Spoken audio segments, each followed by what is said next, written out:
it would have to be a forced situation of I'm 21, so I better party, you know. Anyway, unless the bar is saying, it's actually, they could be prohibitionists who are against alcohol. Come sit, stay, you're a dog. You know, they could actually be saying that to people. Or people who go there assume that other people can be controlled. You know, whether it's, you know, sadly, you know, whether it's, yeah, got certain connotations of taking women home, or I guess even men, I guess if you're at a gay bar, or the rare female would try to dominate a male, I guess a certain way. But come sit, stay. Good dog. You're sitting here and paying me, the pig who owns the restaurant. I have no idea who owns that bar or how much money he or she has. Like, it could be a front. I have no idea how people are funded or how they stay in business. This is like an interesting topic. So how is it that place stays in business? Because like 5 people a day show up there and they keep getting shipments of food or beer or whatever. How in the world do they stay in business? I don't know. McGlinchey's Bar, sandwiches. I guess unless the property's already paid for, so it would just be like regular costs, overhead costs, or I have no idea what kind of costs, you know, or they rent. The rent would be expensive. So unless someone owns the property and just turned it into a bar, and they have to make sure they have enough business to pay for the amount of food, beer, what have you that shows up. Oh, they do have, okay, this is, they have a game board. What is this? Whatever this is here, there's a game board tile in there. I don't know if it's part of, it's in the back of this new Garage bar. It's actually called Garage Gaming Sports Bar. Like, I don't know if they have skee ball and everything in here. There's a Garage bar, or whatever it is, up near Johnny Brenda's, like across the street in Fishtown. And they had to have a corner situation here to see how it could be like a fish-like looking issue. So Garage, this is the second one. I'm pretty sure it's the same things. They painted it the same as the one across from Johnny Brenda's. And right, they have the Golden Monkey in there. So they sell like Golden Monkey beer, or that's right. I looked in, I don't know what it means. So I know there was a song. Brass, that's right, you're right. Right, that's ages ago. Oh my gosh, Brass Monkey. So, that's right. You know, it's been a while.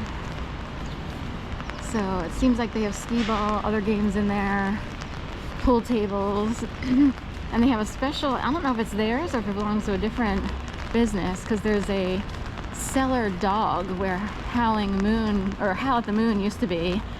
It seems like they have cellar dog now. That's on a short of mine. Howl at the Moon was a karaoke bar at night, you know, and it got, you know, pretty busy. I guess people took people there to be exploited, or everybody comes to say. So anyway, back to the topic of who owns what, how the bar stay in business. I was put way over in,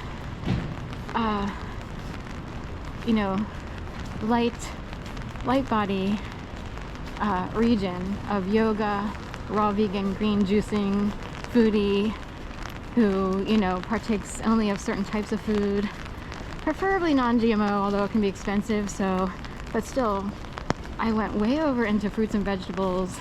I can't even fathom downing a beer, wine at best, but again, it's grapes fermented, and literally 2 sips and we're down for the count. I mean, I'm so not kidding. And this, I've always been like this to an extent, but even more so today, I think, because of how clean I am on the food front. My biggest, you know, whatever you call it, my biggest indulgence would be I dip my mandarin oranges, little sections, in dark chocolate hummus. It says non-GMO. I know there's some sugar in there though, and it would be like they would just use natural sugar, which makes it non-GMO. If you use other forms of sugar, like it would have to be raw sugar. It's just traces of it, I guess, because of the ingredients to make it chocolate. I guess they had to list it. So anyway, it is Boar's Head, which isn't typically a non-GMO company. So it made me wonder, like, how authentic is the non-GMO sticker? But they were verified by the non-GMO project, so anyway. Smedley. I walked a dog down here. They got a bunch of people out today. I walked a dog down here for, you know, like a year maybe.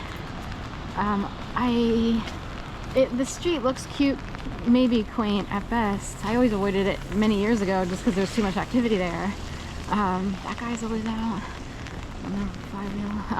He's like in cahoots with Smedley. But in general, somehow people can get riled up on that street. Anger can be inserted. All you need are the wrong personalities swarming around you. Like, some people thrive best amongst people with similar personalities without being too far off the mark.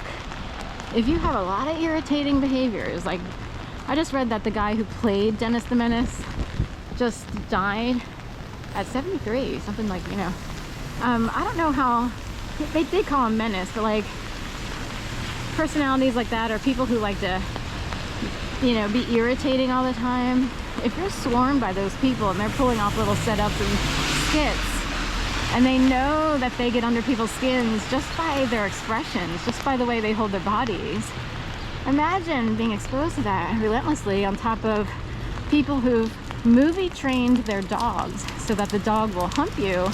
You try to fix the problem, get the dog down, and he becomes, you know, aggressive. And you would let go of the dog walk, but you need all the work you can get because you have to pay your own bills, because I didn't have a stepdad who paid for all my entire life existence. So anyway, that being said, we'll head on here to this walk. We've had a lot of Delaware cars pulling up in this little enclave, this tiny court, if you will, this dead end, no outlet section. You can't drive through because there's a garage there. This one's backing up. This is Cypress Street. I wondered if someone from Delaware was moving into one of these apartments, but it's too hard to tell, or it's orchestrated. I can't tell. So anyway, see you on the flip side.